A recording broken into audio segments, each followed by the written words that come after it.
ఈ పనికిమాల పుస్తకాలు ఏం చెప్తాయండి? ఈ బిల్బుల్ బుక్, ఈ ఎడారి మతాల పుస్తకాలు మీ తాత ముత్తాతలు అంతా దద్దమ్మలో మేము ఇప్పుడు ఈడు వచ్చాడో సవట ఈ నమ్మండి, నమ్మితే పరలోకం. ఏంటిది? ఎంత దుర్మార్గం అండి. ఇప్పుడు ఒక రాజుగారు బోళ్ళు పుణ్యకార్యాలు చేశాడు అని స్వర్గం వచ్చింది. కరెక్ట్. ఇంకో రాజుగారు చాలా తప్పులు చేశాడు, ఆయనకి నరకం వచ్చింది. రాజు అయితే స్వర్గం వస్తుందని లేదు, రాజు అయితే నరకం అని కాదు. నువ్వు చేసే డీడ్స్, పనులు బట్టి అనుకో. నన్ను నమ్మితే పరలోకం, నమ్మకపోతే నరకం. ఇదే కాన్సెప్ట్. రతన్ టాటా గారు కూడా నరకానికి వెళ్ళిపోతారా ఇన్ని సేవలు చేసే?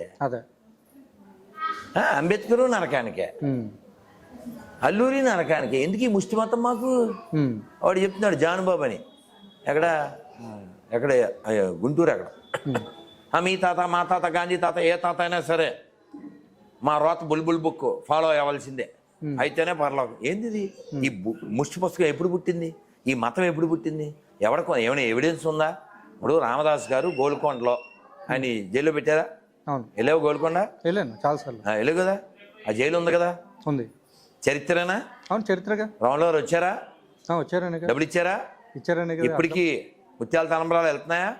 వెళ్తున్నాయి. ముస్లింల దగ్గర నుంచి చరిత్ర ఉండబట్టేనా? రాములు గారు కనపడ్డారా? రామదాస్ గారికి. రామదాస్కి తర్వాత కనపడ్డాడు, ముందు ఎవరికి కనపడ్డాడు? తానీషాకి. అవును. రాముడు ఉన్నాడు, ఈ తెలంగాణ గడ్డ నిరూపించింది. రాముడు ఉన్నాడు, ఈ తెలుగు నేల నిరూపించింది. రామదాస్ గారికి కనపడ్డాడు. గట్టిగా 150 ఏళ్ల క్రితం త్యాగరాజ స్వామికి కనపడ్డాడు. మరి వీళ్ళు చెప్పే గాడ్ ఎవరికైనా కనపడ్డా? ఈ రామదాస్ గారికి మోక్షం ఇచ్చాడు, మోక్షరాముడు అని పిలువబడ్డాడు. త్యాగరాజ స్వామికి ఇచ్చారు. కాబట్టి రాముడు ఉన్నాడు, రుజువు ఉంది. రాముడు వచ్చాడు, రుజువు ఉంది.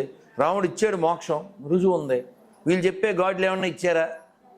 ప్రపంచ నాశనం తప్ప. ఇప్పుడు ఇందులో మాట్లాడినటువంటి అజయ్ బాబు గారు అని చెప్పి ఇంకో పాస్టర్ ఉన్నారు.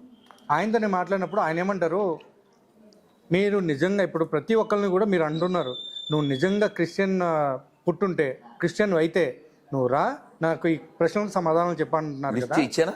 ఆ లిస్టులో దానికి మించి సమాధానాలు చెప్పారు అని చెప్పేసి చెప్పడం జరిగింది. ఏముంది? వీళ్ళు చెప్పారు అనేసి అనుకుంటే అయిపోద్ది. మహేష్ బాబు అనుకో, మీకు దమ్ముంటే నేను డిబేట్కి వస్తాను, నాతో డిబేట్కి రాధా మనోహర్ దాస్ సిద్ధమా అని అడుగుతున్నారు ఆయన. నేను కింద ఏం రాశాను చూడు, శుద్ధ పూసలు ఉంటే రావచ్చు. మేము పేపర్ ప్రింట్ చేసినప్పుడే చెప్పాం, శుద్ధ పూసలో